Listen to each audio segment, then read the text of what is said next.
Welcome back, everybody. The Power Performances presented by Courtyard by Marriott. College football.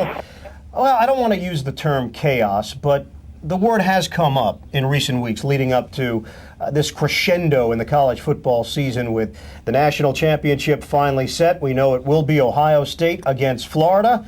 Ian Eagle along with Jason Horowitz. You see him every Saturday here on CBS as part of the college football A-team, along with Vern Lundquist and Tracy Wolfson. He is Gary Danielson, one of the best in the business, and he joins us here on the program. Hey, Gary, it's Ian and Jason. How you doing? Hi, Ian. Hi, Jason. How are you doing? We're doing well. Gary? Gary, we know that you were very outspoken leading into the final game of the college football regular season, that you felt that if things broke correctly, Florida deserved a chance at the national championship. So my assumption is that it all worked out the way that you kind of visualized when it was all said and done. Well, no, I don't have that skill. Some people do, or at least some people claim to have the skill to know what team is better than the others. I did not foresee UCLA beating USC. I just knew, and you guys do this, when you're doing a broadcast, you have to be prepared for events to occur. And should that event have occurred, I was prepared to state the case that there are other teams playing football in college sports besides the Big Ten. Well, that's very true, Gary. During the broadcast on Saturday night during the SEC championship game, once everything broke the way it did, I think you were pretty adamant about Florida, like Ian said, about Florida going to the national championship. Now, my problem, I have no problem with Florida playing Ohio State. I think that's the way it should be. My problem is the way it happened with the voters changing their mind the last week of the season. Michigan didn't play. It couldn't have hurt. It stuck. What's your thought on how the way it actually happened, not the actual result of it? Sure. I respect everyone's opinion here, but I think it's that opinion is flawed, and I think Michigan's hanging their hat on something that really, to me, doesn't make a lot of sense. First of all, the Big Ten has every right to set up their schedule the way they want. If they want a championship game and crown their champion on a neutral field, they have every right to do that. If they want to end their season when they do, they have every right to do that, and they have been doing that. However, if the whole thing would have happened on the same day, let's suppose Michigan and Ohio State were undefeated going into the last day, Ohio State would have won. Then, 2 hours later, USC would have lost to UCLA, and then 2 hours later, Florida would have won. The same thing would have happened. Voters would have said, wait a second.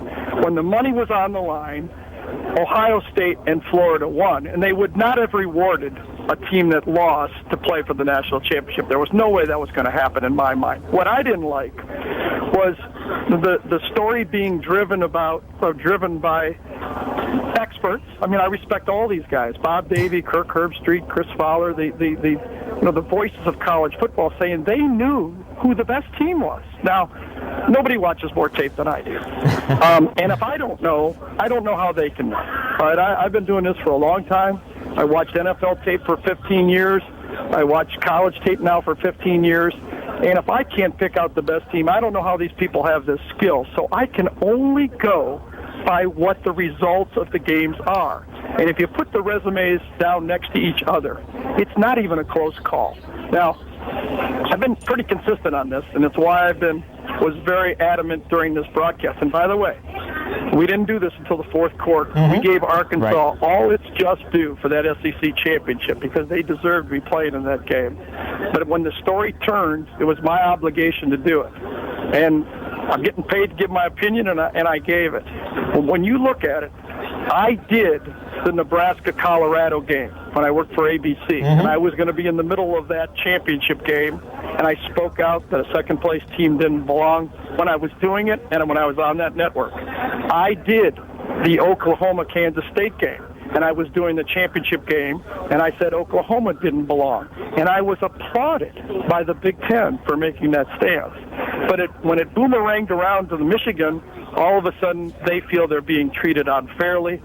I think they need to open up their eyes that the game is just not played between Michigan and Ohio State. You know, Gary, in a strange way, do you think that the powers that be are enjoying this, enjoying the fact that There's a lot of conversation. There's a lot of give and take, that this is a topic week in and week out. I know that there are those that will say, well, if you just had a playoff, then all of this would be settled on the field. But all of this would go away. All of this chatter, all of the buzz would then be taken out of the equation. Are they enjoying this in a bizarre way? Well, I don't really care about that. I don't think a sport should be created for ratings. I think a sport should be created, and then if TV wants to cover it, they can cover it and give it its just due. But I think it's unfair to the people that actually play the sport, that they have some, greater agenda, that they want to please talk radio, or they want to please blogs, or they want to please the powers to be that want to pump a Saturday game so more people will watch it. I think that's a terrible argument for college football. I don't care about any of that stuff. What I care about is, I remember that Auburn team that went undefeated and didn't get a chance to prove itself. I remember that USC team, for goodness sakes, that everybody in the country said was number one, and we let some crazy computer tell us we were all wrong. I mean, remember that movie, that War Games movie with Matthew Broderick, sure. where the computer takes over the war simulation? Sure. And the general says, well, just unplug the damn thing. That's what I wish they would do with this thing. Just unplug the damn thing. Hey, Gary, Tim Brando always says it's the best regular season, worst postseason. And on that note, we have a phone call. Not Tim Brando, but a different Tim. He's in Oregon on the horn with Gary Danielson. Go ahead, Tim. Gary, in your opinion, what's the best approach for the BCS, or should it be a playoff system? Thanks for the call. Yes, I think there is a best approach, and I think there would still be a lot of good talk in it. My feeling is that if you're going to have conferences, conference championships should mean something. The fact that Oklahoma won their conference championship when they were a wounded team early and have come back late now, does somebody really know that Oklahoma isn't the best team right now? Remember that USC team that was hurt early and then came back late and killed Iowa in the Orange Bowl. My idea is that if you're a conference champion, there should be some type of system that allows you to play for the championship. I don't know what that is. Some type of an elimination bowl game, some type of weeding out to a Final Four. But the 6 BCS conference championships, and then my idea would be 2 at-large teams. Suppose you're a team like Michigan that's stuck behind the best team, let's say Ohio State, or 2 great teams in the same conference. I would have the 6 conference champions, 2 at-large, and figure out a way that this can be solved on the field. That's the only right way. Guys, there's no absolutes in life or in sport, but there can be absolute fairness, and this is not a fair way to do it because, and I've been there, I was in the middle of the Big Ten. The Michigan, Ohio State, Notre Dame cabal controls college football, and I don't know if they're the best teams. They might be, but they have to prove it on the field. Gary, excellent work all year long. We really appreciate the time today. Enjoy what's left of the college football season. We'll talk to you down the road. Thank you, guys. Thanks much. And the bowl Bye. game as well, Gary. The CBS with the Sun Bowl, and I believe Gary will be at the Gator Bowl this season now on CBS, and that's a West Virginia-Georgia Tech matchup. So Gary will get to see Georgia Tech again. He mentioned one thing that I think he's right on as far as the fact that, the system, it doesn't work. You mentioned that we wouldn't have all this discussion, which is very true. My problem with the fact that take the 6 best teams and 2 at large, you're always going to have somebody. Well, you're always going to have somebody who's left out, and that's not necessarily the way to do it either. But you're not going to get there unless you get a +1 first. Yeah, I think you'd have to have a +1 system first, let the bowl games play out, then do a +1 game, then maybe we can get to a playoff.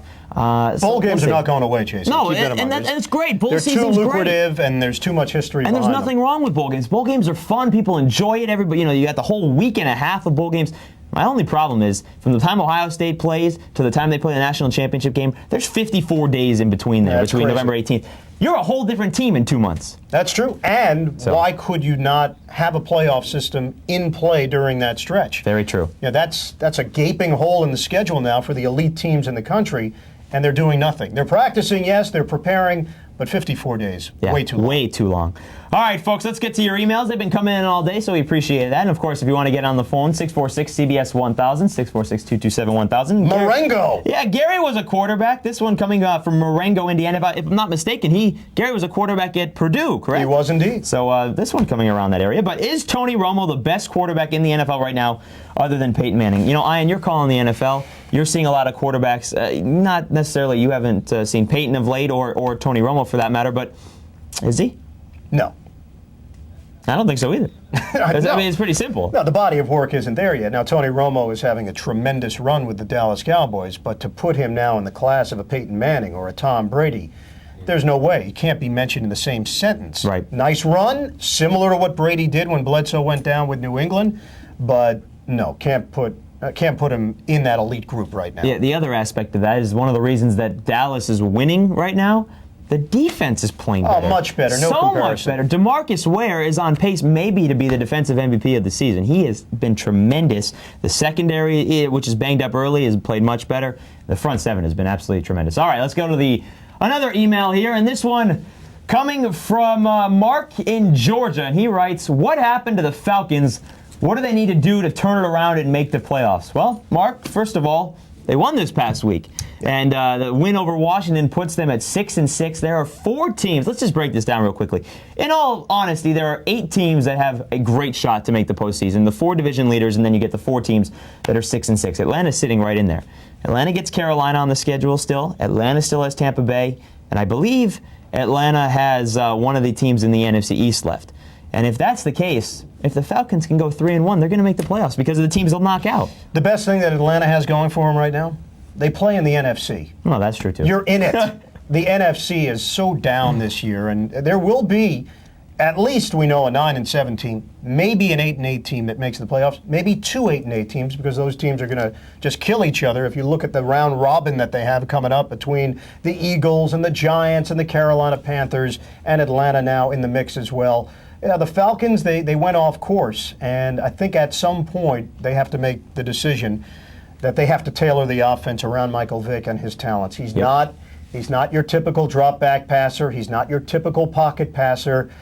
They got to make those kind of changes to the offense and really play to his strength. I think they've gotten away from that this past week. I think they recognize that maybe it's time to get back to the bread and butter that got them. They also better get back to the running game, and they did it this week with Vick, Jarius Norwood, and Warwick Dunn all having big days. Norwood, electrifying talent, by the way. Very good. We should have him off the table, but he is not off the table this week. By way of guys that performances that didn't make the show, they make the show, and we'll start with the first one just off the table, folks, and it's Colt Brennan. The Hawaii quarterback comes up 1 touchdown shy of tying David Klingler's college football record for most touchdown passes in a season. And he came up 1 touchdown shy against Oregon State, which went out to Hawaii and ended a winning streak. But Colt Brennan and Hawaii will play Arizona State in the Hawaii Bowl this season. All right, who else is just off the table? I'm asking that question because I want to see myself. Winky Wright. Winky Wright just off the table. Another fine performance. Is he the biggest name in boxing right now? No. He's not. He's got one of the more interesting names. But again, if you're not a heavyweight, oftentimes you're not getting the credit that you so richly deserve. Winky Wright deserves it. He continues to fight at a high level, and we salute him this week. By the way, Antonio Tarver's performance in Rocky Balboa will not be a power performance either. What do you say? That's a friend of mine, Antonio Tarver. Stop I've had him on my radio show many times. Many times. Once. No. 3. Three. All right, let's go to what else is off the table. And he could crush you like a bug, by the way. Without a doubt. Jets' defensive performance. Folks, people giving credit to Chad Pennington, and it's very well deservedly so, because as the Jets go, as the offense goes, it goes with Chad Pennington. In their 7 wins, he's played much better than in their 5 losses. But the Jets' defense, after the bye, is the reason the Jets are 7-5. And right now, if the playoffs started today, would be in the playoffs. All right, finally, just off the table. I got to tell you, the mid-major moniker in college basketball, I'm ready to get rid of it. And I feel like we can start this right here on this show. Yeah, why not? No more. Don't say it. Don't ever use the term anymore. I'll use it one more time. Mid-major. Get rid of it. It's time. It's over. Wichita State. They don't belong in that class. They are a national team. That is a serious afro, by the way, as well. Also very That's impressive. Sean O'Geary, in case you're wondering. You'll be calling the NCAA tournament. You'll see him there. You know what? Now that you just said that, I will get Wichita State in the NCAA tournament. They may not need your help. Oh, you mean no, you'll call them? I'll call them. I can't. I have no pull. I can't get them in the tournament. But I think I will draw them as part of my first round assignment in the NCAA tournament. Wichita State has gone on the road and won at LSU, a top 10 time, and now won at Syracuse. They used a 27-1 run in the first half to get past the Orange. And Fear the fro. yeah. By the way, just you talking about mid-major conferences, which we won't use anymore. So the other conferences, there are only 2 in the country in Division 1A that have all their teams at above 500. One is the ACC. The other is the Missouri Valley Conference, which Wichita State belongs to. But do you like college basketball or college football more? That's a toss. College basketball regular season isn't as good as college football's regular season, but the postseason is so much better. From February on, there's nothing better. You can't just answer the question, can you? No. You got to give me. We'll talk around it.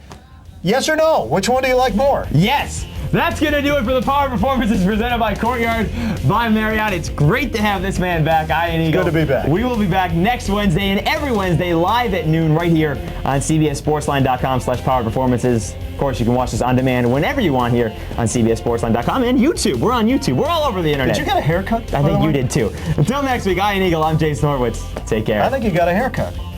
More than one.